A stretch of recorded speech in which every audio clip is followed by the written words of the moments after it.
Well, the power struggle in Egypt. Supporters of ousted President Mohamed Morsi, they're pushing back against the military takeover. Morsi supporters organizing their own massive rallies nationwide today. Things turning deadly when security forces opened fire on protesters marching in Cairo. All of this as the military cracks down on the former president's political allies. That would be the Muslim Brotherhood. John Bolton, a former U.S. ambassador to the United Nations and a Fox News contributor. Ambassador, great to have you here today. It's great to be with you, Jamie. What can these pro-Morsi protesters hope to accomplish at this point? He's been ousted. Well, they say they don't acknowledge the legitimacy of the coup, and I think they're laying the groundwork for two possible courses of action. One, to rejoin a political process when the military government lays out a schedule for elections. And they will use the coup as I think, a powerful argument in their favor, that they played by the rules. Morsi was elected in a free and fair election. The parliament was elected in a free and fair election. The military and the opposition didn't like it, and they staged the coup. But the other possibility, and we see some evidence of it already, is that the Brotherhood will resort to violence. And this could be the beginning of a very chaotic period, depending on how it plays out in the next few days here. I mean, look at the picture in Cairo in the square. These folks have been there for days. They're certainly celebrating the ouster. It seems like more of them than those who are willing to come out and say they want Morsi back, or at least they support him. And they've made some high-profile arrests within the Muslim Brotherhood, the military has. What do we know about the people that are being taken into custody?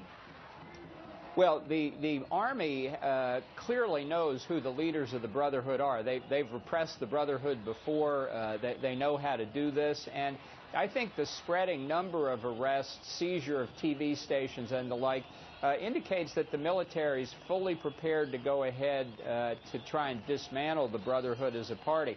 I think both the Brotherhood and the military are beyond their playbooks here. I don't think they really anticipated that it would go this far, but the military shows no signs of backing down. And in terms of the demonstrations in the streets, I think there was a lot of opposition to Morsi, even among people who might welcome an Islamicist government, because they thought Morsi had his priorities wrong. He did not do what needed to be done to revive the economy. Instead, he focused on trying to create an Islamist state. And I think a lot of people who might like that as an ultimate objective wanted to get the economy fixed first. So Sure. I wouldn't necessarily look at the size of demonstrations to indicate where public sentiment really lies. How about our sentiment, Ambassador? The White House hasn't said all that much. They're an important ally.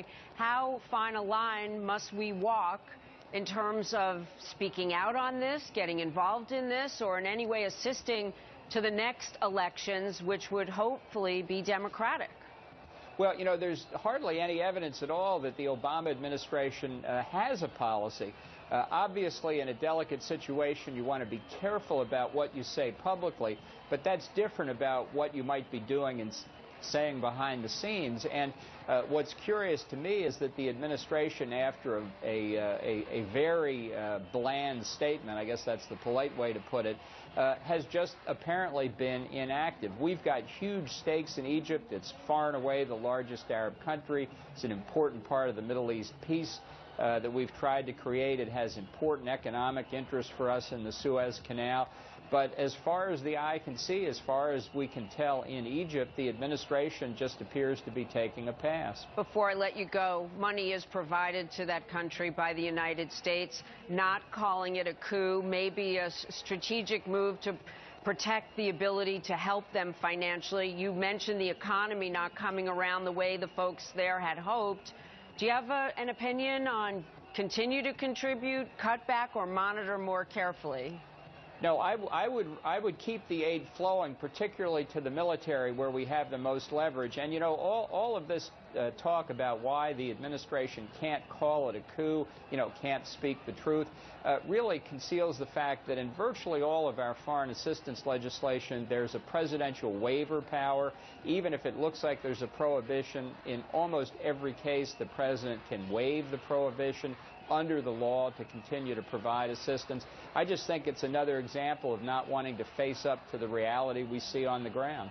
And we'll continue watching it with you. Ambassador Bolton, see you this Sunday as well. Thank you so much.